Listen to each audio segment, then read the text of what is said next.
Welcome to Tidbit Talkin. This is a series that consists of spewing out assorted thoughts which arose from somebody who thinks too much, taking in, and generally loving various entertainment media by the boatload. These tidbits may be mini theories, observations, or simply jokes. Hopefully people will find them entertaining or at least interesting. And who knows, maybe they'll lead to others looking at what amuses them in different ways than before. Also, bear in mind that everything blabbed about in these videos comes from the perspective of somebody who's experienced every main story bit connected with whatever works currently being gone over. So spoilers are a definite. However, other works set in a shared continuity will typically solely be referenced in a way that only makes sense to anybody who's also experienced those ones fully up until their same time occurring points. Sort of a coded nod kind of deal. So, while things will be more fun for viewers who've indulged with an entire universe's works, nobody who has yet to do so will get non-experienced events spoiled. Now, with all of that out of the way, here we go.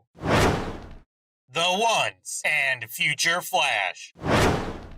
Barry's ability to future fling himself so easily now, despite having no familiarity with what lies ahead, likely stemmed from focusing on how he felt when his unintentional things yet to come visit occurred. He's basically using the placebo effect on himself to force a situation in which his body has mastered forward leaping era shifts. It's probably nigh impossible for speedsters to visit a specific version of their own future and still have things come to pass exactly as they imagined. Example, in order for aged Barry to still be around and equipped with the knowledge his younger counterpart requires, he'd need to have made an identical trip himself and failed already, because otherwise nobody would be present later who possessed said sought information and face. It's a logistical nightmare. Funnily enough, making a time remnant to handle this scenario by sticking around in past places and merging upon returning would be the simplest solution. Depressed future emo Barry may have bought the whole building Iris and his apartment was located in, so he could keep folks out and fully use it as a sadness monument. Between being the director of CCPD's CSI division and possibly finding a way to monetize owning Star Labs, he might actually have enough cash to do that now. Only those who knew Barry was going on a later located atypical journey of self-discovery, aka everybody in that room when he left, are incapacitated and or disconnected from meta-fighting in the future. This is due to Savitar remembering who was around for that particular plan and messing them up to help ensure its absolute failure. Now a brief overview of the two he didn't kill. 1.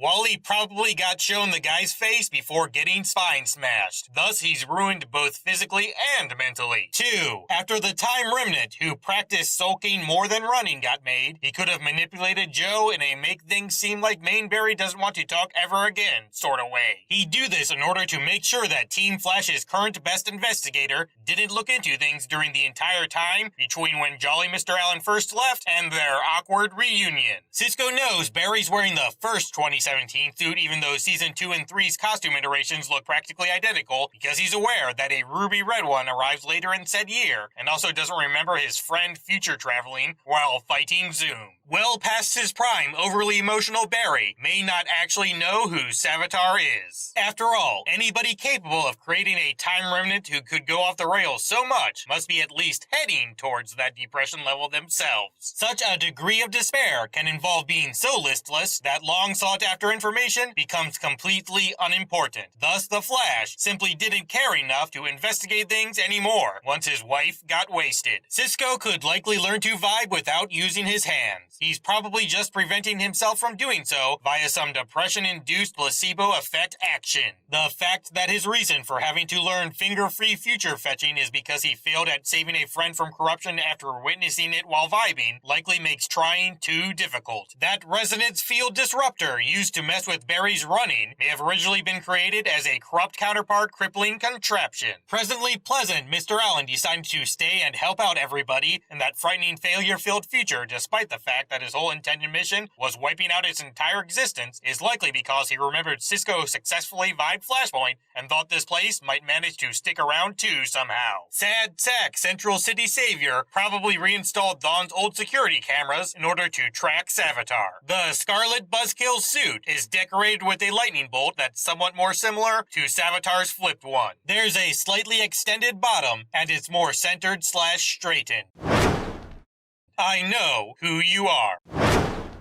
Central City's marathon is almost definitely a much bigger deal than ever before, given that it now takes place in the home of both adult and kid-sized Flash. Said event is probably even something that gets global attention at this point, resulting in much tourism and television coverage. Cisco is a fellow who can open portals to other dimensions. Barry's someone who can run so fast that time bends around, but can still somehow grab people out of burning buildings without them going splat. HR's an erotic novelist from a parallel Earth. The three most traditional physics-defined people are the ones who go and seek out Tracy Brand, a theoretical physicist. That's just fun. On a very closely related note, all those nonsensically safe, speedy saves said Scarlet Speedster serves up are likely what led to the good future Doctor discovering his lightning comes from someplace unnatural and or otherworldly. What with how this stuff doesn't really behave like normal electricity until Flash apparently wants it to or whatever, that future flash drive has personal photos of Tracy on it because at some point before the hand losing happened, later model Mr. Ramone decided he needed something sporting sentiment related to her around so a life-saving vibe could be produced if she ever got kidnapped or whatever. The team is savvy enough to install panic buttons post-Flashpoint. HR relates very easily to Tracy feeling overshadowed by a potential version of herself because every other multiverse-located Harrison Wells variant makes the guy see himself as utterly worthless. Savitar wants Killer Frost stopping Cisco with a bomb because fighting him directly and freezing his hands off too early might cause too many timeline changes, which could subsequently lead to certain time remnants never getting created. Fleet-footed Funky Face doesn't take vibe on himself because unlike with Barry, he doesn't know about everything Cisco has been through. Thus, there's no certainty that the timeline hasn't changed in a way, which involves Mr. Ramone having learned how to halt speedsters like Gypsy can. Cause and effect. Savitar must remember every time loop iteration that's ever occurred from both his and current version Happy Barry's perspectives in order to continue existing. Of course, if the former doesn't get retained, then he'll simply merge with whatever Mr. Allen is present upon returning to regular space-time from his Speed Force prison. The latter situation's stickiness stems from not being able to manipulate things so easily if whatever fresh Flash feels and does differently doesn't exist in his mind. Maintaining such a several self-sense stuffed state surely would involve an effort level of emotional instinct altering proportions. Thus, amnesic, agile, armored antagonist is able to go on existing without any memories because the unpleasant feelings that activate his life will be present for a good while even when their cause is no longer around. If Barry's uppercut and choking combo wasn't an attack done impulsively that couldn't be remembered quickly, it's likely that Savitar let him pull it off because performing such a harsh combat maneuver is something that opens up an evil life path. Barry actually seems to lose his short-term memory too after being deprived of the longer variant. So, really, Team Flash only kind of half failed. Anyway, Savitar forgetting all he knows too isn't because of some ripple effect from a potential future where Barry never remembers anything ever again. It's likely that focusing on experiencing amnesia at one point and having to recall his past persona remembering things, on top of the normal life-ensuring self-reviewing he must perform regularly, simply overwhelmed him and caused some kind of existential 404 error. Younger Barry might have gotten into Dragon Ball Z because he thought constantly watching people who fight so fast that they appear as blurs might bring up some buried memories of his mother's murder, which would be helpful for his investigation. On that note, Barry mistakes Julian's very obvious gesturing and mouthing of wide for yellow because the last big mystery he had no clue about that dominated his life was Thawne's mere existence. There's simply some kind of suspicion reflex in his body related to the aforementioned color that activated again once he became unsure of what caused this weirdly ingrained unhappiness. Contrary to what Killer Frost said, Wally doesn't lose his speed due to ripple effects. The Speed Force probably paused Wally's acceleration level, so Barry would have to deal with Savitar himself just like it wants him to do. After all, Mopey Murderous Man likely shaped hefty amounts of the current post-Flashpoint history via the countless time travel trips he took to establish himself as a god. Therefore, the entire present day should start fading if his influence got undone via time remnant action negating like what happened with Thawne's foiling back in the Reverse Flash Returns. If that were the case here too, then vibe-induced history alteration sensitivity should have started making Mr. Ramone fade right as his friend started forgetting favorite colors and whatnot. Savitar might be staying put while he doesn't have memories, simply because Killer Frost told him to. to. He would obey her because she's a medical doctor and thus can describe what's happening with him in scientific terms that make it sound like she's totally in charge of their current situation. This would be especially effective because the guy's covered in weird scarring, which he'd likely know about even if armor removing couldn't be achieved during his maybe not so blissful total self-ignorance, since that must feel weird. All KF would have to do if she desired total Tin Tyrant control under these circumstances is declare the guy a massive burn victim or something in fancy medical jargon, and bam, instant cooperation. Nora's murder is the only visceral memory capable of jump-starting Barry's baffled brain because it's central to both his pre- and post-Flashpoint lives. Something maybe a bit happier but not so much tied to his core personal development like gaining super speed with lightning strikes won't work because that could happen in anybody's life. Infantino Street.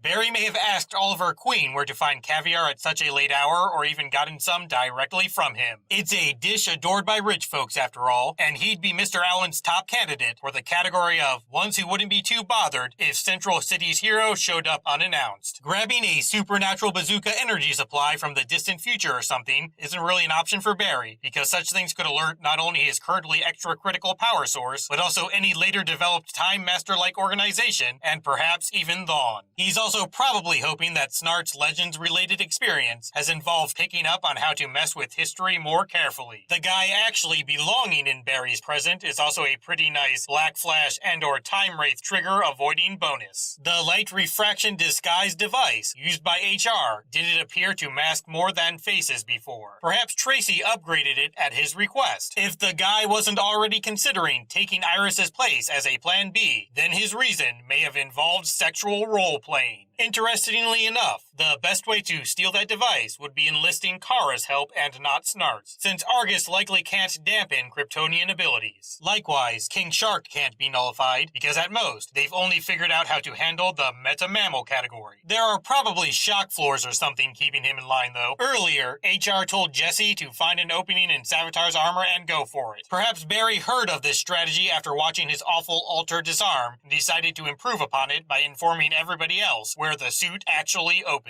Savitar seems to make the Philosopher's Stone vanish into thin air. Perhaps he developed a storage compartment for it in his supposedly cooler suit after inspiration struck while thinking about the Flash Ring. Contrary to what was stated in an earlier episode, there are likely multiple Philosopher's Stones. Savitar couldn't have made one at each instance of this moment because that would mean his trapping never happened. Chances are, he figured out how to compress Speed Force energy into one during his time stuck in there. Subsequently throwing it out would both set up his eventual escape and create a tear in the Speed Force that made a stabilizing prisoner an absolute necessity. Alternatively, if there is just one stone that Mr. Mardmelon didn't make, he likely figured out it can stop that trap after realizing anything capable of making metas via reality rewriting could easily do something like stopping an altered ethereal energy blast. He would have lots of practice to figure this out after snagging it back during the Wrath of Savitar.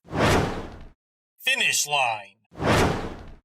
That light refraction disguise deal, of course, wouldn't change HR's actual height, so it's likely he experienced stomach impaling rather than the horribly hearty variant, which unfortunately means he perished a fair bit slower and more painfully than Iris would have. Seeing HR, a man Barry only knew for about 8 months or so, willingly give his own life to prevent Iris's death, grants the Scarlet Speedster enough humanity-directed faith that Savitar levels of brokenness can never be achieved. Said self-species savoring spark striking situation severs the possibility of a corrupt chemist so much that only a certain wonky techland could sustain Team Flash's current big bad. Funny thing, now that the whole Kill Iris deal has been resolved, Wally could probably actually stop Savitar at any time and not piss off a particular cosmic entity. Tracy knows the gist of Harry because connecting with HR resulted in her learning about how he feels inadequate next to every other Wells there is. Blowing up the Philosopher's Stone provided Savitar with some extra existence time because preventing somebody else from obtaining it greatly influenced history by stopping much new meta creation. The red light action going on when Barry hijacks that armor could be because he's already vibrating quite a bit in preparation for its destruction. Fried face flaunting former Flash fades away after Iris shoots him, not only because her proving that she sports superb survival skills strengthens Barry's insanity immunity even more, but also people with spinal injuries can't really make many super speed-based timeline changes. The "something about this one" line regarding HR and Cisco might involve unemotionally in touch Wells' presence being partly responsible for kicking Mr. Ramone's sentiment-sensing super skill sprouting into high gear. When Barry walks into the Speed Force, it mentions he's not going to hell. The original comic stuff that being in there typically consists of involves reliving random pleasant life events in an endless loop. This source material hoopla was confirmed to be part of the show's mythology in pre-season 4 interviews. These non-stop nice moments would have the extremely positive effect of making Mr. Allen extra, no longer time travel eager, because they include life periods where he has both learned true responsibility and also gained real contentment. Thus, no more Flashpoint type deals will ever happen again. At least not ones caused by this particular speedster.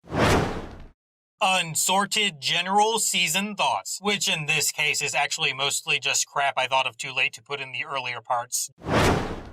Dr. Alchemy seems to do very little whenever he and Savitar are physically present together. Perhaps manipulating Julian simply takes too much concentration for truly effective simultaneous vessel control to be feasible. The robed reality rewriter moves very slowly when his blasphemous boss is choking normal Barry. Then, when Joe starts shooting at him after noticing this, Savitar gets very quiet and remains rather still for quite a bit. Plus, Albert's aim ain't too good while that senior citizen is getting pummeled by his supervisor's speedy self. White lightning seems to be the result of Speed Force energy going through machinery/tech. Not only is this seen with Savitar's very electronic suit, but it's also exhibited the first time sparkling swiftness surges through manufactured junk when Hunter's device booted up during Season 2's finale. Snowy's shocking ties to tech could be why the stuff shows up so easily on footage, as it's traveling through those security cameras a bit too. The Flashpoint Cisco vibe might have actually been some sort of fantasy world that Alchemy cocoon inhabitants lived through before emerging. Wally's trouble with learning how to phase may have been the result of him feeling traumatized by being stuck in that constantly vibrating state after being freed from his creepy casing. Savitar may have avoided showing up during Gypsy's pre-finale appearances because she was powerful enough to vibe his identity. Also, he might have been staying away from both vibers during the final battle because his incoming erasure could end up being hastened if a Speed Force connection severing happened. Flashpoint Thawne's memories might not have been fading so fast because his new existence would be rather similar to the old one. That is, he'd simply wind up as a crazy fanboy of Wally West rather than Barry Allen. If Kadabra were from Earth 19 as opposed to 1, he'd be familiar with the former's history and thus understand that dimension hopping plus gypsy partner killing wouldn't cause good things for him. The Speed Force probably isn't okay with Savitar being stopped by means other than Barry going through personal growth that makes becoming him impossible because it doesn't want anybody who can make Philosopher's Stones ever coming into existence. Those things getting manufactured seems like it would hurt the pretty much all-powerful entity. Savitar's suit might have been created with 64th century tech knowledge that a much abracadabra battle experience having future Barry was quite full of. The Speed Force was holding back Wally's power emergence because it knew Savitar's escape plan involved manipulating him into becoming a replacement prisoner. Barry's worry about Cisco time traveling during Invasion might have involved at least a tiny part of him believing his friend might hijack the Wave Rider and attempt to save Dante. Vibe point is the last thing everybody needs during all that hubbub. Mr. Ramone's relative lack of first trip tech time travel trouble might be because constantly fading from existence then instantly getting jolted back for a bit during the Reverse Flash returns developed his temporal tolerance beforehand.